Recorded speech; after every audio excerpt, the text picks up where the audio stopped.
సందర్భంగా ముఖ్యమంత్రి చంద్రబాబు నాయుడు గారు సంతకం పెట్టేది పెన్షన్ల సంతకం పెట్టారు. 2024లో కూడా మొట్టమొదటి సంతకం మెగా డిఎస్సీ మీద, అదేవిధంగా ల్యాండ్ టైటిలింగ్ యాక్ట్ మీద, అదేవిధంగా మన పెన్షన్స్ మీద పెడితే ఈ మహానుభావుడు గొడ్డలిపాటి నాయకుడు ఆ రోజు ప్రమాణ స్వీకారం చేసిన తర్వాత అతను చేసిన మొట్టమొదటి పని ఏందిరా అంటే ప్రజావేదికని కూల్చడం.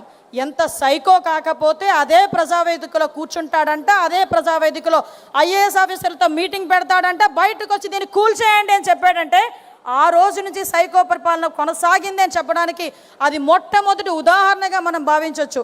ఆ రోజు మొదలైన విధ్వంసం మన చంద్రబాబు నాయుడు గారి ఇంటి దగ్గర తాళ్ళతో గేట్లు కట్టారు. ఆ రోజు మేమందరం కూడా ప్రత్యక్ష సాక్షులమే. మన చంద్రబాబు నాయుడు గారు ఏదైనా విషయం మీద పోరాటం చేయడానికి మన సీఎం గారు వెళ్తే ఆఖరికి ఎందుకు ఇవన్నీ గుర్తు చేస్తాడు, గుర్తు చేయాలి, మనం మర్చిపోకూడదు. మనం పడిన గాయాల్ని, మనం పడిన దెబ్బల్ని మనం మర్చిపోతే ముందుకెళ్ళలే. ఇది నా నాయకుడు నాకు చెప్పిన నీతి.